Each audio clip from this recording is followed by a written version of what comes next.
everyone. Welcome back to my channel. My name is Mila, you're my book nook, and today we have a very different video than the usual, and I don't do these often, and I said I don't do these often in the previous tier ranking, and yet here we are once more. See, the thing is, I had a video that was like a video idea that was a specific Instagram post to be done, but to be honest, I didn't want to keep talking about myself in the way that the post frames it. So I decided to make it a tier ranking. So today I am going to be judging the books I read in my childhood as I was growing up from the ages of 7 to, I'd say, when did I start Bookstagram? 18. Started Bookstagram in 2018. So no, I didn't start Bookstagram. No, I started Bookstagram in 2020. I was 18 years old. See, this is why numbers are not good with my brain. They don't work with my brain. Anyways, so I have a tier ranking thing here, and I'm just going to start recording it. Please work. There we go. So it's recording. So here are the tiers. The first tier is love. So these are books that I loved then. These are books that I love now. And yeah, anyways. So as I was saying, the first tier I have is love. L-O-V, right? Pretty self-explanatory. The next one I have is rabbit hole. Some of these books actually caused me to go into this rabbit hole based on the subject. And then I probably proceeded to read everything in my age range. You know, you'll get what I mean. We'll get to that. Then we have nostalgia / fever dream. Now these are books that are a nostalgic, and I might not talk about them for reasons, and or books that I read and I remember enjoying to a certain extent, but they feel like a fever dream. And I feel like nobody else read them but me. So there's that. Then we have underrated books that I think would hit just as hard, like if like my brother read it at the same age that I did, that kind of thing. And we have, why did anyone let me read this? See, the thing is, growing up, and this is why I don't really believe in like book bans or anything, which nobody should believe in book bans. I think there should be some regulation, because if the child that is not emotionally mature to read about something like, smexy scenes shouldn't be reading smexy scenes. I think there should be a balance, right? Not outright book banning, and not labeling either, because that could be very dangerous to certain communities. But I just mean that the parents should be aware of what their child is reading, because I think the media that we consume, whether it is TV shows, whether it is movies, whether it is like YouTube videos, any type of media in any form will affect our brain chemistry, especially when you're an impressionable young child. And the thing with me is that my parents trusted me enough, to have more than 2 brain cells and to quit a book when it is making me uncomfortable, to quit a book when I realized that, hey, I probably shouldn't be reading this because, again, I am uncomfortable reading this. The problem is we have 13-year-olds reading something like Haunting Adeline, right, which romanticizes a bunch of things that shouldn't be, to a certain extent, romanticized, because it is dark romance, and that's the excuse everyone gives. And I, as a 23-year-old, honestly, the list of trigger warnings will probably make me sick to my stomach. I cannot imagine the absolute internal turmoil that these 13-year-old girls, especially, might be going through. Or why is it that we have grown women going onto the TikToks of underage boys who are like bikers or whatever, so they have the helmet to protect their identity, and they're saying, read Haunting Adeline. Get yourself together. Get a freaking grip. You are an adult. Pull yourself together, for crying out loud. Sorry, that was a tangent, but it's like, why did anyone let me read this? And not in a bad sense, because none of these books were outside of my age range. And you'll see what I mean by that. And it's in the sense that I was not emotionally mature enough for this. I did not grasp what the underlying message is, so to speak. And you'll see what I mean by that, because frankly, I was a pretty naive child, so there's that. But anyways, and then we have Tahereh, books I don't want to ever speak about. I don't think there's any book that is really in that, but figured I'd put it in anyways. So we have Looking for Alaska, and this is going to go in why did anyone let me read this? After I had read The Fault in Our Stars, which at some point is also in the list, I went on sort of like a binge read for John Green. I didn't understand the hype for The Fault in Our Stars. I thought it wasn't very, I don't know. I didn't think it was very good. But then John Green became so popular that I was like, okay, I'm going to try his other books. Maybe they're better. They were not better. And now I'm vaguely remembering the stuff that happens in Looking for Alaska. I'm like, I should not have been reading that. It's nothing graphic, but I don't know, man. I don't know. Then we have The Alchemist, which is the something of Nicholas Flamel. Um, Nostalgia slash fever dream. I'm convinced that nobody read this, and the only thing that I remember about this book is that there was the smell of rotten eggs, so everyone's magic has a smell to it. Can you imagine having magic and your magic smells like rotten eggs? That would be the worst. And B, it starts on my birthday. The story starts on May 31st, whatever year it was. Like, that's crazy. Crazy stuff. Anastasia. I'm gonna say nostalgia slash fever dream because I didn't go into a rabbit hole for this one because I'm Russian, so I sort of knew vaguely the story of Anastasia and stuff, but I really enjoyed this one, and for once, it wasn't portraying Russians as necessarily the bad guy as a whole. Um, so there's that. It was just different, you know. Between Heaven and Earth is a fever dream. Absolute fever dream. This was a series of 7 books by, I believe, Canadian authors. And I actually met Eric Walters, I think. He actually came to the school and that I was at the time. Anyways, that's a whole other thing. I met freaking Eric Walters. What the hell? A freaking Canadian author legend. Anyways, so Between Heaven and Earth is part of a 7-book series that follows 7 grandkids, right? So they think that there's only 6 grandkids, but then there's a secret 7th one.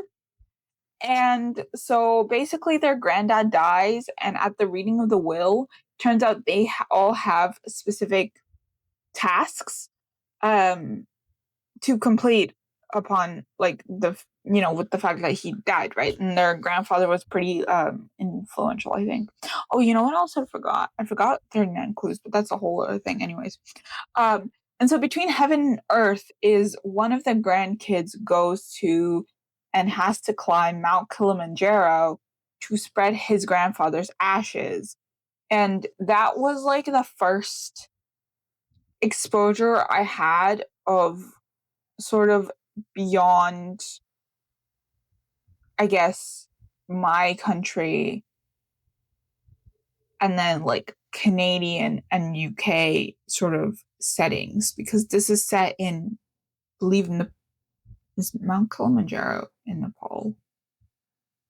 Was it Kilimanjaro or Everest? I don't remember, actually. Anyways, either one. It was set in a totally different country, and he gets robbed within like the first 10 minutes of landing in the country, which I don't think paints a very nice picture of the country that he was in. But regardless, I really enjoyed this one. And could I climb Mount Kilimanjaro? Absolutely the hell not. Was this entertaining as hell? Yes. Then we have Blizzard of the Blue Moon. Now, this could go in nostalgia or it could go in love.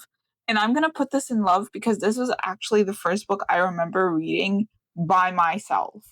So, and this was the first book that was I'd say the book that really kicked off my reading journey. Then we have Island of the Blue Dolphins.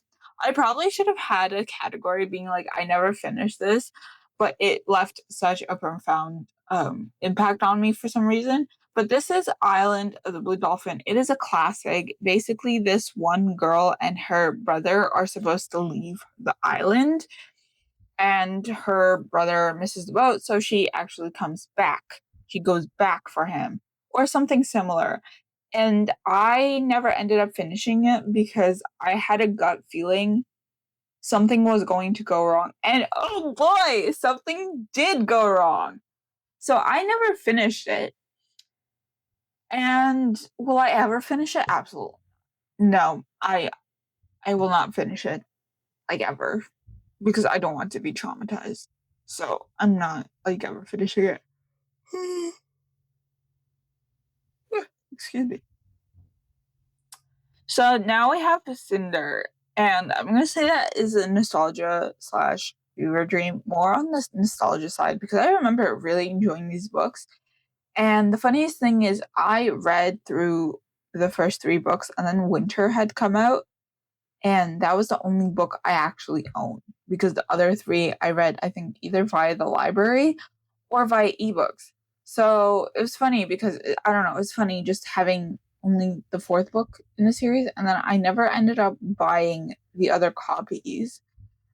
And then I gave Winter away at some point, and now there's new covers, which are great. I really like the new covers. I think they're very cool, but I don't like the fact that part of the cover is, like, cut off, and then so you can see. And does that make sense? You know what? I think the covers are cool. Maybe I'll get them one day. Maybe I will. I don't know. I've also heard that there's some things about the author, but we're not gonna talk about that. Then we have Divergent. Does that go in Why Did Anyone Let Me Read This? Or does that go in, like, nostalgia fever dream? Because why did anyone let me read this? We're gonna put it in nostalgia. I think that speaks for itself. Dolphins. Ha! Our first rabbit hole. Okay. At the age of however old I was, the movie Dolphin Tale came out. And that was when I was exposed to the fact that, hey, I could actually, when I grow up, work with dolphins. And there's a scene in the movie where the main character has a bunch of dolphin books spread out on, like, the kitchen island or the kitchen table. And I decided I'm going to recreate that to the best of my ability with the books from the library. And so I did. I do not have photographic evidence for you, unfortunately, but just trust me in believing that I did. So the thing with the rabbit hole regarding dolphins, I really wanted to be a marine biologist. Like, really, really, really wanted to be a marine biologist. And then I realized you had to be good at math and science to be a marine biologist, and unfortunately, I'm not good at math or science. Not good enough, at least, to be a marine biologist. But if they ever need a historian, I'm your girl. An Ember in the Ashes. I love this book. I haven't finished the series, but I love this book. Very well. Okay, this was an interesting one because I remember reading a good chunk of the stories, right? A good chunk of the series. But then for some reason, every single book left me feeling weird. Does that ever happen to you? I feel like I'm the only one that this ever happens to you too, but, like, a book either gives me a headache or a book makes me feel almost sick in a sense, but not in, like I don't know. Maybe it was my anxiety crawling up in the early years, but who knows? But yeah, this one was a weird one. So we're gonna put it in nostalgia slash fever dream, mainly for the fever dream aspect. Then we have Fallen Kingdoms. Honestly, underrated. This was an interesting book. I think I read the first 2 books and then I sort of dropped the series, but I might want to reread them. Fault in Our Stars. Why did anyone let me read this? I think that if I reread the book, I would like it even less than I did when I read the book for the first time. Ghost Messages, Rabbit Hole. This one was okay.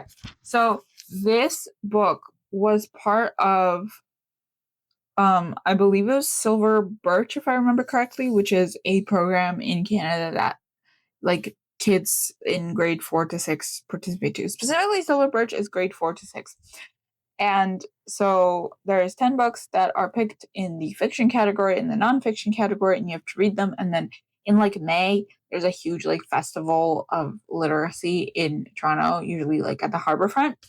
I never went to those festivals, but I did read a lot of the books. And then in the later years, especially when we moved here, I actually reread some of them. And one of them was Ghost Messages, and this was very interesting. I'm not going to spoil it for you, but this was very interesting. And this definitely caused me to go down a rabbit hole about like ships and books about specific ships, their voyages and stuff, which leads me to the next thing, which was Ghosts of Titanic, and that led me down the Titanic rabbit hole, which I feel like is it's a thing that every girl goes through, I think. And if you didn't go through a Titanic phase, what are you even doing here? Get out. Like, there's a door. In fact, go through the window. No, I'm kidding. And now I have a girl from everywhere. And I want to say rabbit hole, but not as intense as the other ones, because in this one, we have a girl who has, I don't remember much of this one, but she like can travel back in time in a sense, and she travels to like Hawaii when, like, before the colonizers came, so to speak. I don't remember exactly, so don't quote me on that. Also, I apologize for my mispronunciation of Hawaii, Hawaii. I guess, I don't know. But I remember reading about like the sugar plants, I think it was, or whatever. So I just thought that was really interesting. Again, it's been a minute since I read like majority of these, so I don't remember the exact plot stuff, but this was definitely interesting, definitely warranted me to, search more about like that specific place and stuff and time and stuff like that. Then we have Ink and Bone. Now, this feels like a fever dream. Rest in peace to the author, because the author actually passed away, which was very sad when I learned about it.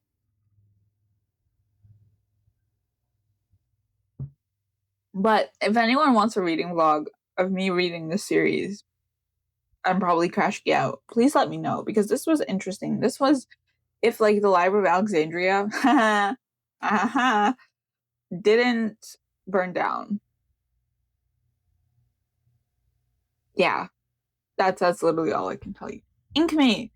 I'm gonna say Nostalgia Fever Dream, similar to like the Between Heaven and Earth. This was from like the same series, but they're like all different authors. And this one has like gangs, I think. You had to get like a specific tattoo or something like that.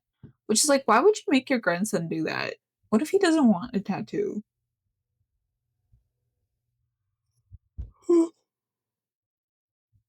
Sorry. And then we have Island of Sea Woman.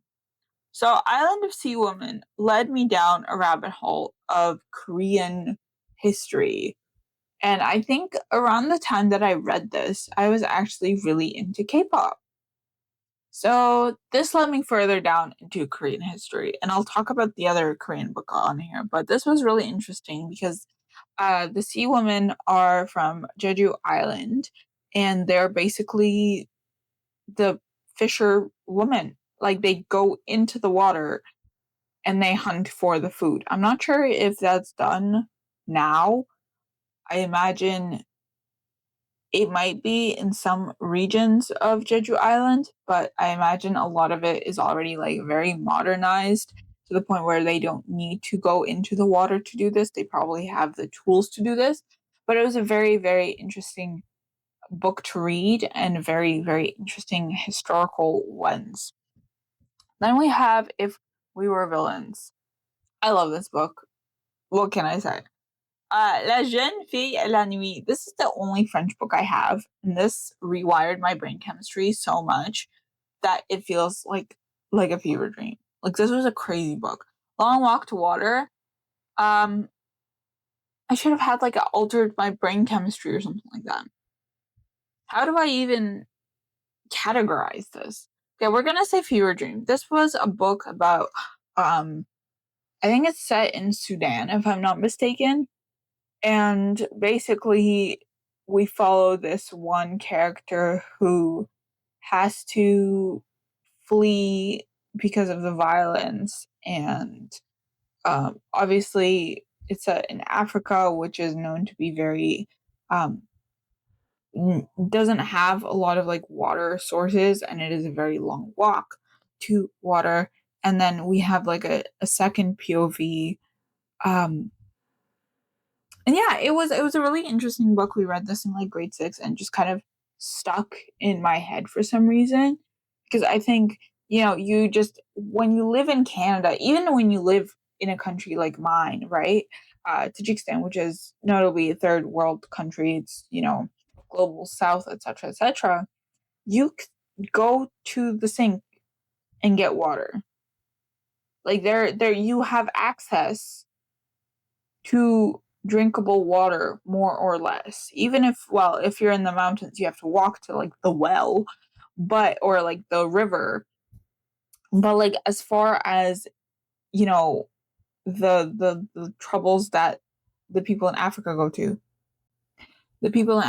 through, I have like, it's a relatively easier life, especially in Canada, right? Because I can literally go to like I'm drinking water right now, taken from the tap, because we have a water filter thing, like, by the tap. So it's like, it makes you really think about your ability to access water. And then also, like, in Canada, like, some indigenous groups, a lot of like the reserves, reserves, yeah, that's what they're called. My brain is not working right now. A lot of them don't have access to clean water, which is ridiculous, and the Canadian government needs to pull their shit together. Carney, I'm looking at you. Then we have magic. We're gonna say this is a nostalgia / fever dream, and I might read this at some point in the future. Mark of Athena, love, maximum ride. Oh, hold on. There we go. Nostalgia / fever dream. A lot of these are nostalgia / fever dream. Metro Dogs in Moscow, nostalgia / fever dream. This was another Silver Birch book. And for once, it was set in Russia. Natural History of Dragons. I really loved this one. Ninth House. I also really loved. Pachinko was the other Korean history book that caused me, well, Island of Sea Woman. And then I got into the Korean history rabbit hole, and then I found Pachinko. So, yeah.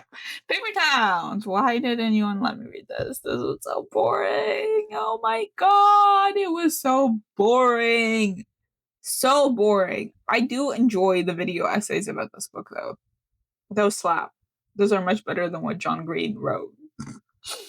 Philosopher's Stone. All I'm going to say is nostalgia. That's literally all I'm going to say. I'm not going to talk about it anymore, but I can't say that it hasn't had a profound effect on me. So it's just going into nostalgia. That's all I'm going to say about it. The Poppy War. I love this book. Again, also, it kind of fits into the rabbit hole because, again, this was like peak of my East Asian history obsession. Priory of the Orange Tree. Love. Rebel of the Sands. Fever Dream. Well, I could say underrated, but also Fever Dream. Also, the Prince character has the same name as my cousin, which was kind of wild to read. Recruit. Fever Dream. Red Pyramid. Love. Sadie. Never reading this again. The reason I am never reading this again is because the main character in this book has a sister that goes missing. And I have a little sister. And honestly, the way that Sadie crashes out in this, I would crash out too. That's all I'm going to say. Selection. This is an absolute fever dream. I don't know what the hell I was on. Shatter Me? Honestly, we're going to put it at the front. I was reading with that cover. I don't know what the hell is going on with those eyes. which are frankly quite creepy. I don't know what's creepier, that cover or like the current covers. I read this before like the third book came out. So I was like an OG fan, man. I was an OG, well, fan is a choice of words, so to speak, but Star-Crossed, frankly underrated. I think this was in my like Greek mythology obscure books phase. I think this is like a Helen and Paris retelling. I think I don't remember exactly, but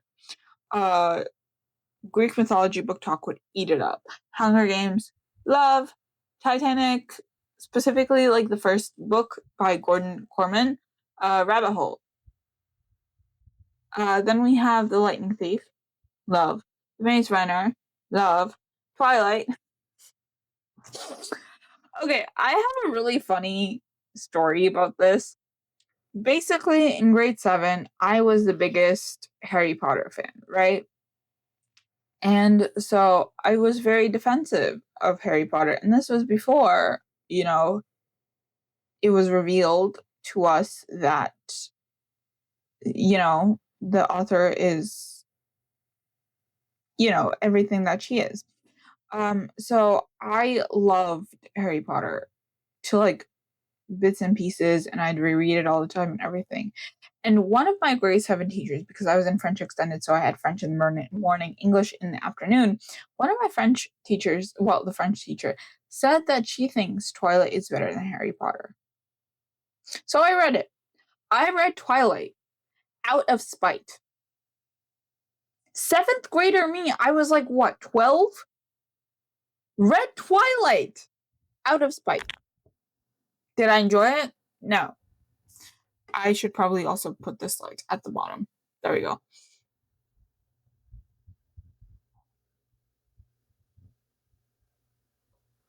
Why is it not letting me put it at the bottom? Hello? Let me put it at the bottom.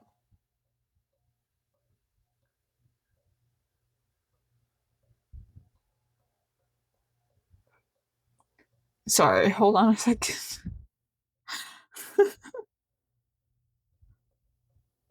There we go. Okay. We Hunt the Flame. I love this book. Yesterday's Dead. Okay, it wasn't, I'd say it was a nostalgia / fear dream. Yeah. All right. So I'm going to stop the recording for this. That is it for this video. I hope you enjoyed. I know this was a bit of a rambly one. I didn't expect it to be as rambly as it was. But yeah, there we are.